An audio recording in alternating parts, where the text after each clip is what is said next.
ഇപ്പൊ 10 കൊല്ലം ഭരിച്ചു. 10 കൊല്ലത്തെ ഭരണം ഇഷ്ടപ്പെടാത്തത് കൊണ്ടാണ് ഇപ്പം ഇങ്ങനെ മാറി ജനങ്ങൾ മാറി പക്ഷെ മാറി ചിന്തിക്കണം, പ്രതിപക്ഷം വരണം, എല്ലാം വേണം.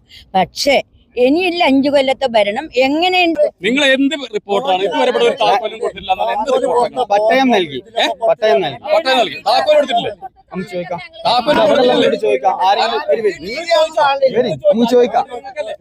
ചോദിക്കാം ആ സംശയം നമുക്ക് തീർക്കാം. ആ സംശയം തീർക്കാൻ ഞാൻ തീർക്കാൻ തയ്യാറാ. എനിക്കും അറിയാൻ വേണ്ടിയിട്ടാണ്, ഞാനത് അറിയാൻ വേണ്ടിയിട്ടാണ് വന്നത്. താക്കോൽദാന ചടങ്ങ് കൊടുത്തു വെക്കാനുള്ള ഉദ്ഘാടനമൊക്കെ കഴിച്ചത് ആരെങ്കിലും ഇവിടെ താമസിക്കുന്നുണ്ടോ? ഇവിടെ താമസിക്കാത്ത അവർക്കുള്ള എല്ലാ സാധനങ്ങളും ഒരുങ്ങിയതിന് ശേഷം താമസിക്കാന്ന് പറഞ്ഞിട്ടാണ് അവർക്കുള്ള ഫർണിച്ചർ, അവർക്കെല്ലാവർക്കും ഇല്ല TV.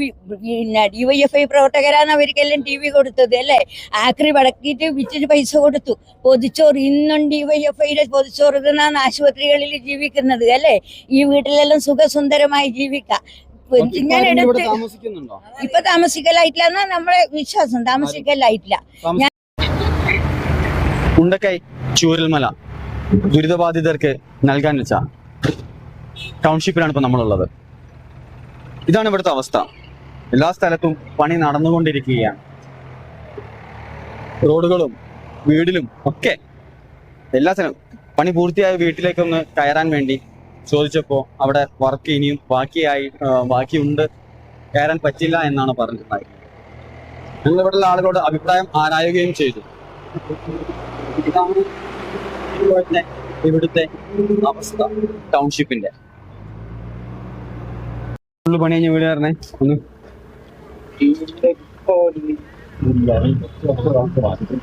വർക്ക് ബാക്കിയുണ്ട്. എന്തൊക്കെയാ വർക്ക് ബാക്കിയുള്ളത്? ഉണ്ട്. ഒന്ന് ഉള്ളിലുള്ള കാര്യങ്ങൾ കാണാൻ കഴിയില്ല.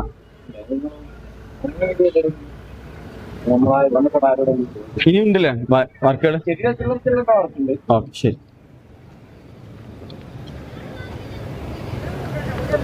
എവിടുന്നാണ് വരുന്നത്? ഞാൻ വെള്ളോറയാണ്. പിന്നെ കുടുംബശ്രീ അംഗങ്ങളും തൊഴിലുറപ്പ് തൊഴിലാളികളുമാണ് വരുന്നത്. ഇത് ഉദ്ഘാടനം കഴിഞ്ഞ സമയത്ത് നമുക്ക് തോന്നിയാന്ന് ഒന്ന് പോയി ആ ടൗൺഷിപ്പ് ഒന്ന് കാണണം. മനസ്സിലൊരാഗ്രഹം നല്ലായിരുന്നു. അതുകൊണ്ട് ടൗൺഷിപ്പ് കാണാൻ വേണ്ടി വന്നു, കണ്ടു.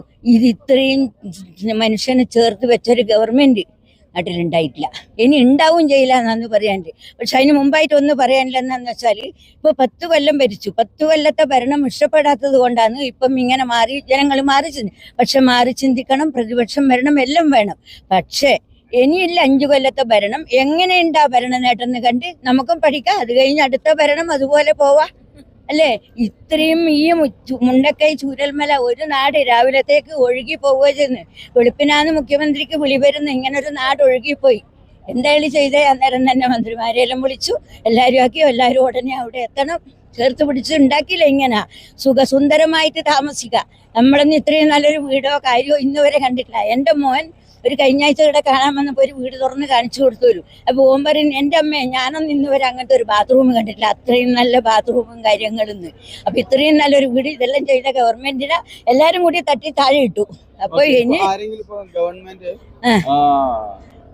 താക്കോൽദാന ചടങ്ങ് കൊടുത്തു വെക്കാനുള്ള ഉദ്ഘാടനമൊക്കെ കഴിച്ചത് ആരെങ്കിലും ഇവിടെ താമസിക്കുന്നുണ്ടോ? ഇവിടെ താമസിക്കാത്ത അവർക്കുള്ള എല്ലാ സാധനങ്ങളും ഒരുങ്ങിയതിന് ശേഷം താമസിക്കാന്ന് പറഞ്ഞിട്ടാണ് അവർക്കുള്ള ഫർണിച്ചർ, അവർക്കെല്ലാവർക്കും ഇല്ല TV. പിന്നെ DYFI പ്രവർത്തകരാണ് അവർക്കെല്ലാം TV കൊടുത്തത് അല്ലേ. ആക്രി വടക്കിയിട്ട് വിറ്റിട്ട് പൈസ കൊടുത്തു.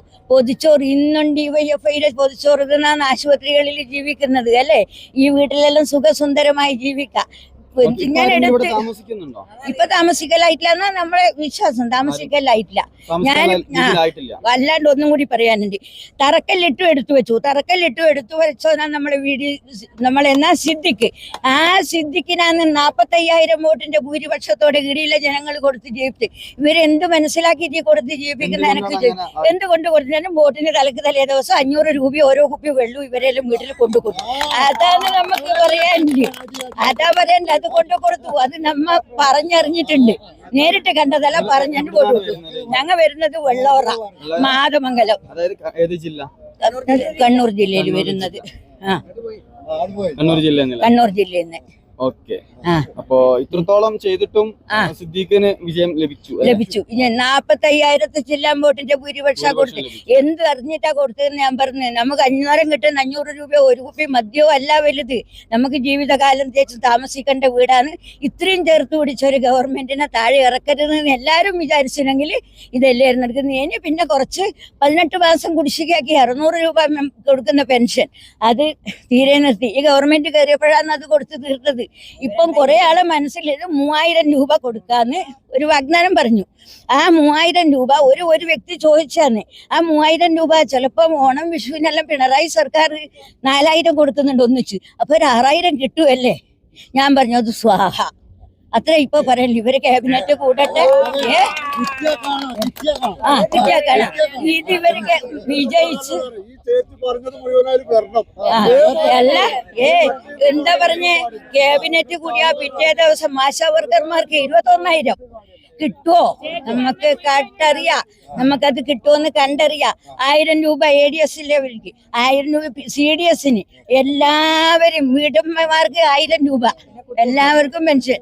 കുട്ടികൾക്ക് പഠിക്കാൻ പോവാൻ റോഡ് റെഡിയാവില്ല. എല്ലാം ഒന്നിച്ച് ഒരു ഗ്രാമം ഒരു രാത്രിയിൽ നേരം വെളുക്കുമ്പോഴേക്ക് കുഞ്ഞു കുട്ടി ബാലവൃദ്ധം ജനങ്ങൾ പോയി. പണി ഇപ്പം തുടങ്ങിയിട്ട് ഇപ്പൊ ഒരു 2 വർഷമായല്ലോ. 2 വർഷം. ഗവൺമെന്റിന് എന്തെങ്കിലും ചെയ്യാൻ പറ്റും? കഴിഞ്ഞ ഗവൺമെന്റിനെ ഈ ഇവിടെയുമായി ബന്ധപ്പെട്ട് എന്തെങ്കിലും ചെയ്യാൻ പറ്റും? ഓ തീർച്ചയായിട്ടും ചെയ്യാൻ പറ്റും. അത് ഗവൺമെന്റ് മാറിക്കോട്ടെ, എന്നാലും ജനങ്ങൾ കൊടുത്ത ഫണ്ട്, ദുരിതാശ്വാസ നിധിയിലേക്ക് കൊടുത്ത ഫണ്ട് ഉണ്ട്. ആ ഫണ്ട് ഒരു കാരണവശാലും ദുരുപയോഗം ചെയ്യൂല. ആ ഫണ്ട് ഉപയോഗിച്ചും കൊണ്ട് ഇവിടെ വേണ്ടുന്ന എല്ലാ ക്രമീകരണങ്ങളും ചെയ്ത് അവർക്ക് സുഖസുന്ദരമായിട്ട് ജീവിക്കാനുള്ള എല്ലാ സൗകര്യവും ഈ ഗവൺമെന്റ് ചെയ്തു കൊടുക്കും. ഈ LDF ഗവൺമെന്റ് ഇവര് പോയിക്കോട്ടെ. ഈ ഗവൺമെന്റ് പോയിക്കോട്ടെ. ഗവൺമെന്റിന്റെ അല്ല, അവരെ കാലം അവരെഴുതി വെച്ചതുണ്ട്. അവരെഴുതി വെച്ചിട്ടില്ലേ? ദുരിതാശ്വാസ ജനങ്ങൾ കൊടുത്ത പൈസയുണ്ട് ദുരിതാശ്വാസ നിധിയില്ലേ? അതെ, ഉത്തരവാദിത്തപ്പെട്ട ആളുകൾ ചെയ്യണം. ചെയ്യും. ഒരു വീട് പോലും താമസിക്കുന്നില്ലല്ലോ. താമസിക്കാതെ ഇതെല്ലാം പണി പൂർത്തിയാക്കി കഴിഞ്ഞിട്ട് താമസിക്കാനാണ്. കൈമാറിക്കണോ? കൈമാറിയോ?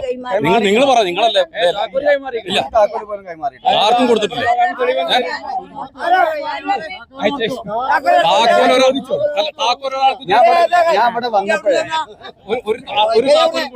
ഞാൻ ഇവിടെ വന്നപ്പോ ചോദിച്ചേ, ആ ചേച്ചിനെ ചോദിച്ചേക്ക്. അപ്പൊ ഞാൻ പറഞ്ഞ എത്ര ആൾക്ക് താക്കോല് കൊടുത്തില്ല. ഞാൻ പറയട്ടെ. അപ്പൊ എന്നോട് പറഞ്ഞത് ആർക്കും ഇന്ത്യൻ ന്യൂസ് ടൈം അല്ലല്ല, ഞാൻ കോഴിക്കോട് നിന്ന് വരാം. അപ്പൊ ഞാൻ ചോദിച്ചു, അന്വേഷിച്ചു. അപ്പൊ ഞാൻ ചോദിച്ചു ആർക്കെങ്കിലും താക്കോൽ? ഇല്ല, അവര് കൊടുത്തിട്ടില്ല. എല്ലാരും കൂടി താമസിക്കാന്ന് വിചാരിച്ചിട്ടാണ്. അപ്പൊ ഇതുവരെ ആരും എന്തായിട്ടില്ല താക്കോൽ വാങ്ങി. നമുക്ക് വേണമെങ്കിൽ അവരോട് ചോദിക്കാം.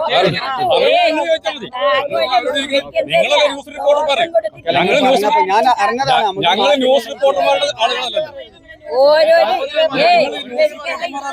ആ പണിയെടുക്കുന്ന ആളുകൾ നിങ്ങളല്ലേ? ഈ കോലും കൊണ്ട് പോണത് നിങ്ങൾ ചോദിച്ചാൽ മതി. നടന്നു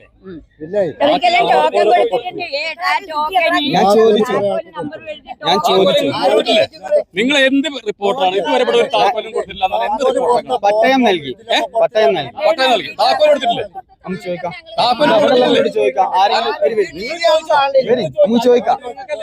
ചോദിക്കാം. ആ സംശയം നമുക്ക് തീർക്കാം. ആ സംശയം തീർക്കാൻ ഞാൻ തീർക്കാൻ തയ്യാറാ. എനിക്കും അറിയാൻ വേണ്ടിട്ടാണ്, ഞാനത് അറിയാൻ വേണ്ടിട്ടാണ് വന്നത്. ഓക്കെ, ശരി. നുണ പറയാൻ ഇതിന് പറ്റുമോ? ശരി.